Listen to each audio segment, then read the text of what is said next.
ये ट्रिक है लर्न करने के लिए, ठीक है। अब जो है हम लोग कुछ एग्जाम्पल सॉल्व करेंगे, है ना। अब जैसे आपका एग्जाम्पल दिया है, एग्जाम्पल नंबर 1 दिया है, हम लोग जो है बुक में जैसे दिया गया वैसे नहीं सॉल्व करेंगे, हम लोग शॉर्टकट में सॉल्व करेंगे। आप समझने की कोशिश करिएगा बेटा। दिया है कि given tan A = 4/3 find other trigonometry ratio for angle A। दिया है कि tan A = 4/3, ओके बेटा। कह रहा है कि find other trigonometry ratio for angle A, यानी एंगल A के लिए निकालना है ना।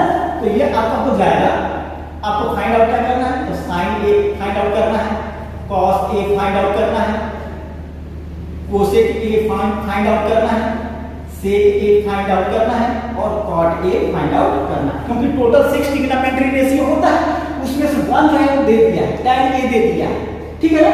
sin A, cos A, sec A, cosec A, sec A and cot A, total 6 1 2 3 4 5 6, 1 इसमें से दे दिया, अगर 5 की वैल्यू हमको निकालना है, ठीक है।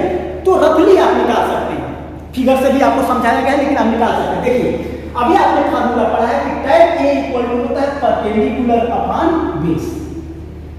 कंपेयर कर दीजिए, है ना बेटा। तो यहाँ से परपेंडिकुलर की वैल्यू न्यूमरेटर की वैल्यू है और डिनोमिनेटर। वैसे रेशियो को हमेशा जो वेरिएबल से मल्टीप्लाई करके हम जो है सॉल्व करते हैं, लेकिन ये नीड्स नहीं है, ये जरूरी नहीं है, इसमें मार्क नहीं करते हैं, ठीक है ना। हम लोग डायरेक्ट ले सकते हैं। तो परपेंडिकुलर इक्वल टू मान लेते हैं 4, तो ये हो जाएगा परपेंडिकुलर इक्वल टू क्या हो जाएगा 4, न्यूमरेटर इक्वल और डिनोमिनेटर इक्वल, तो बेस इक्वल टू क्या हो जाएगा 3। यानी कोई राइट एंगल ट्रायंगल है जिसमें परपेंडिकुलर 4 है और बेस क्या है 3 है। अब आप हाइपोटेन्यूज निकाल दीजिए, थर्ड साइड निकाल दीजिए। Hypotenuse equal to under, you know that Pythagoras theorem से you know that hypotenuse equal to perpendicular का square plus under root perpendicular का स्क्वायर प्लस बेस का स्क्वायर। ये इक्वल टू हो गया अंडर रूट परपेंडिकुलर कितना है 4, तो ये हो जाएगा 4 का स्क्वायर और प्लस 5 का बेस का स्क्वायर, बेस कितना है 3 का स्क्वायर। ये इक्वल टू होगा 4 का स्क्वायर 16 और प्लस 5 का स्क्वायर 3 का स्क्वायर 9, तो ये इक्वल टू हो गया कितना बेटा 25, और 25 का स्क्वायर कितना हो गया 5।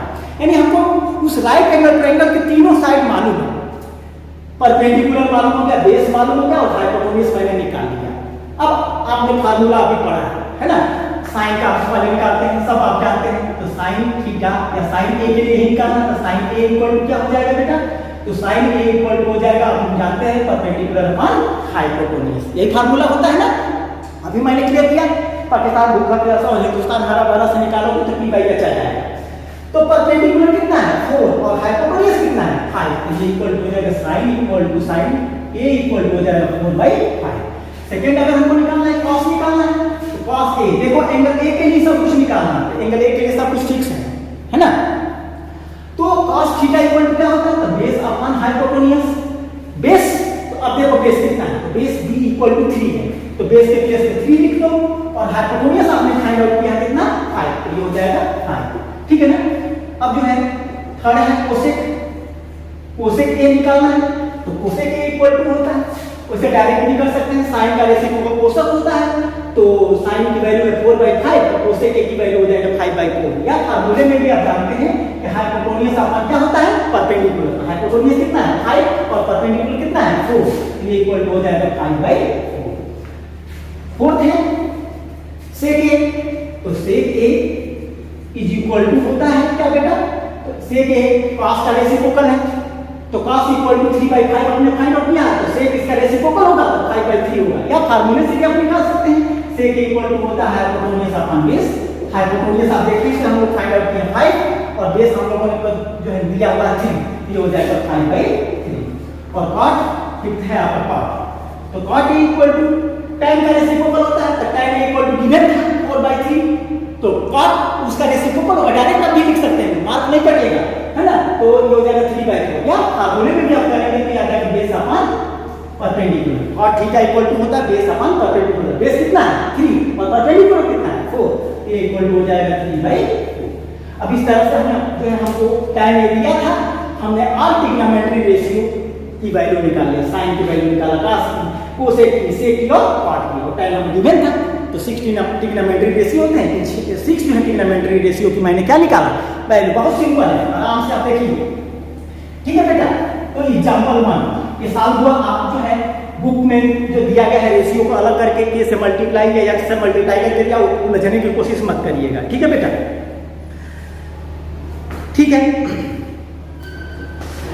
एग्जांपल नंबर 2 दिया है, if angle A and angle Q are acute angle such that sine B equal to sine Q, then prove that angle B equal to angle Q. ध्यान से देखिएगा, मोस्ट इंपॉर्टेंट है question number example 2, ठीक है ना, example 2 है, ठीक है बेटा। दिया है, ये आपको दिया गया है एक right angle triangle A B C, right angle, ठीक है, और एक ट्रायंगल दिया गया है पी क्यू आर, ठीक है ना, ये आपको गिवन है, ठीक है। कर रहा है बेटा, गिवन है कि if angle B and angle Q, angle B and angle Q are acute angle, इन दोनों ट्रायंगलों में, राइट एंगल ट्रायंगल में ट्रायंगल ए बी सी और ट्रायंगल पी क्यू आर जो राइट एंगल ट्रायंगल है, इसमें एंगल बी और एंगल क्यू जो है acute angle triangle. If condition दिया है, if angle sine B equal to given है sine B equal to sine Q, ये गिवन है, ये गिवन है, देख लीजिए साइन बी है ना acute angle such that sin b equal to sin q, then prove that so that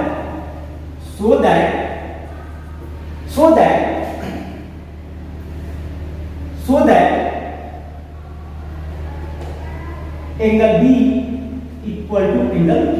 अब हमें प्रूफ करना है कि एंगल b और एंगल q क्या होगा, इक्वल होगा। ये कंडीशन आपको दिया गया है और हमें प्रूफ करना है कि एंगल b इक्वल टू क्या होगा, एंगल q होगा, ठीक है बेटा। अब देखिए हम लोग कैसे सॉल्व करते हैं, ठीक है। तो यहां पे साइन बी, तो sine B equal to sine Q, तो बी के लिए तो साइन बी इक्वल टू होगा परपेंडिकुलर अपन हाइपोटेन्यूज, तो बी के लिए एसी क्या हो जाएगा, हाइपोटेन्यूज।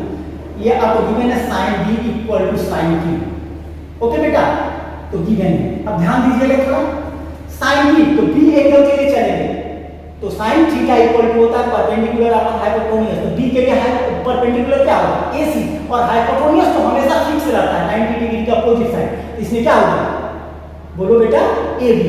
तो यहां पे साइन बी इक्वल टू क्या हो जाएगा, एसी और अपॉन हाइपोटेन्यूज एबी, और इज इक्वल टू, अब साइन क्यू, तो साइन ये क्यू है, क्यू एंगल के लिए, तो साइन क्यू यानी वो भी साइन थीटा है, तो sine theta equal to perpendicular upon hypotenuse, Q के लिए परपेंडिकुलर होगा पी आर और हाइपोटेन्यूज होगा पी क्यू, ये हो जाएगा P R upon P Q is equal to, ठीक है ना, ये आपको गिवन है, इसके हमने निकाल लिया, ठीक है बेटा। अब हम लोग क्या करते हैं, क्रॉस मल्टीप्लाई कर देते हैं, तो ए बी का डिवाइड है, इधर का मल्टीप्लाई होगा, पी आर का इधर मल्टीप्लाई, इधर ट्रांसफर करेंगे डिवाइड आर, इसको हम ऐसे भी लिख सकते हैं A C upon P R is equal to A B को यहां से यहां ट्रांसफर कर देंगे, तो हो जाएगा A B upon P Q, ठीक है। अब इसको मान लेते हैं, let A C upon P R is equal to A B upon P Q is equal to, कुछ भी मान सकते हैं, मान लिया कांस्टेंट के बराबर है, माना जा सकता है, मान लिया कि इनकी रेशियो जो है के रेशियो के क्या है, इक्वल है।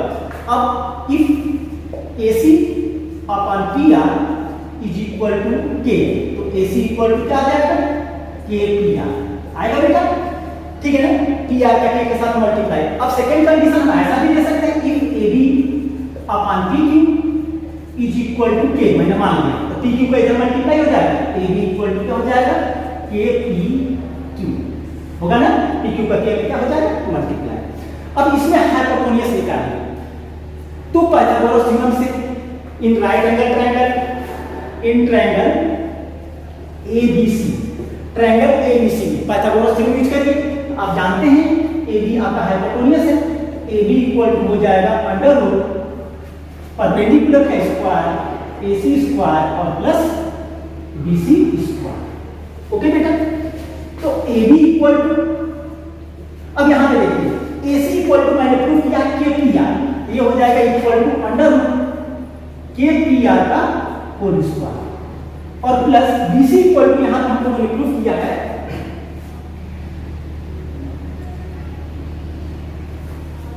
यहां पे ए बी ये गलत लिखा है A C upon A B.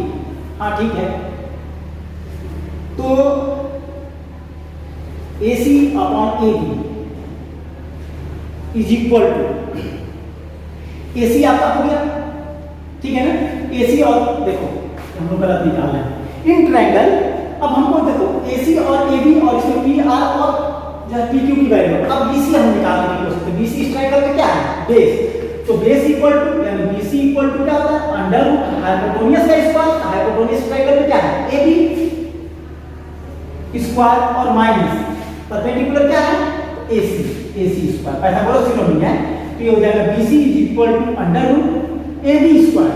A B equal to क्या है, के पी क्यू, तो ये हो जाएगा के पी क्यू का होल स्क्वायर और plus minus A C square. A C equal to क्या है, के पी आर, यहां पे हो जाएगा के पी आर का होल स्क्वायर। तो ये हो जाएगा बी सी इक्वल टू हो जाएगा अंडर रूट के स्क्वायर पी क्यू स्क्वायर और माइनस के स्क्वायर पी आर स्क्वायर, ठीक है ना। अब के स्क्वायर मैंने कॉमन ले लिया, तो B C is equal to क्या हो गया, तो के कॉमन, के स्क्वायर कॉमन, तो ये हो जाएगा पी क्यू स्क्वायर और माइनस पी आर स्क्वायर, ठीक है। अब के स्क्वायर कॉमन है, के स्क्वायर का स्क्वायर रूट निकालेंगे तो बी सी इक्वल टू हो जाएगा के और अंडर रूट में बचेगा पी क्यू स्क्वायर और माइनस पी आर स्क्वायर। इसे इक्वेशन फर्स्ट मान लीजिए। बी सी की वैल्यू मैंने निकाल लिया। अब उस ट्रायंगल में आइए, इस ट्रायंगल में क्यू आर आप निकालिए, क्योंकि पी आर और पी क्यू की जो है रेशियो हम लोग निकाले हुए हैं, है ना, यहाँ पे P R upon P Q, ठीक है। तो यहाँ पे अब इस राइट एंगल ट्रायंगल में क्यू आर क्या है, बेस, तो बेस इक्वल टू होता है अंडर रूट हाइपोटेन्यूज का स्क्वायर माइनस परपेंडिकुलर का स्क्वायर। तो ये इक्वल टू हो जाएगा क्यू आर इक्वल टू हो जाएगा अंडर रूट हाइपोटेन्यूज का स्क्वायर। हाइपोटेन्यूज क्या है, पी क्यू का स्क्वायर और माइनस परपेंडिकुलर क्या है, पी आर, तो पी आर का स्क्वायर, ठीक है ना। Equation second. अब डिवाइड करो, डिवाइड इक्वेशन फर्स्ट बाय इस इक्वेशन सेकंड, है ना। तो जब डिवाइड करेंगे दिया जाएगा बीसी अपॉन क्यू आर और इज इक्वल टू, अब देखो जब डिवाइड करेंगे तो under root P Q square minus P R square और यहां भी under root P Q square minus P R square, तो ये कट जाएगा, बचेगा क्या हमारे पास, के, ये हो जाएगा के। तो हमने प्रूव कर दिया BC अपॉन QR और यहाँ पे AC अपॉन PR और AB upon PQ equal to K था। तो देयरफॉर आपको क्या मिल गया, तो मिल गया AC आपका मिला AC upon PR is equal to AB upon PQ is equal to BC upon QR is equal to K। क्यों, क्योंकि AC upon PR equal to AB upon PQ equal to K माना गया था और BC upon QR equal to K हमने prove कर दिया, ये तीनों रेशियो बराबर हो गया। और जब रेशियो इक्वल हो गया बेटा, अब इस ट्रायंगल ABC और ट्रायंगल PQR के 3 साइडों करस्पॉन्डिंग साइडों का रेशियो इक्वल है। आपने क्लास जो है चैप्टर 6 में पढ़ाया था, therefore triangle ABC similar to triangle PQR और इस क्राइटेरिया को क्या कहते हैं, side side side, yes criteria. अब यस क्राइटेरिया से ये दोनों ट्रायंगल क्या हो गया, सिमिलर। और आप जानते हैं कि 2 ट्रायंगल अगर सिमिलर है तो उनके करस्पॉन्डिंग एंगल आपस में क्या है, इक्वल। तो आपको प्रूव क्या करना था, angle B equal to angle Q। तो यहां से एंगल B ले लीजिए, तो यहां से क्या है, angle Q। Therefore angle B equal to angle Q। आप कर सकते हैं CPST लिख सकते हैं, उसे लिखा नहीं जाता है, corresponding part of similar triangle. Clear बेटा। तो इस तरह से आपको जो है एग्जांपल्स क्या करने हैं, सॉल्व करने हैं, ठीक है।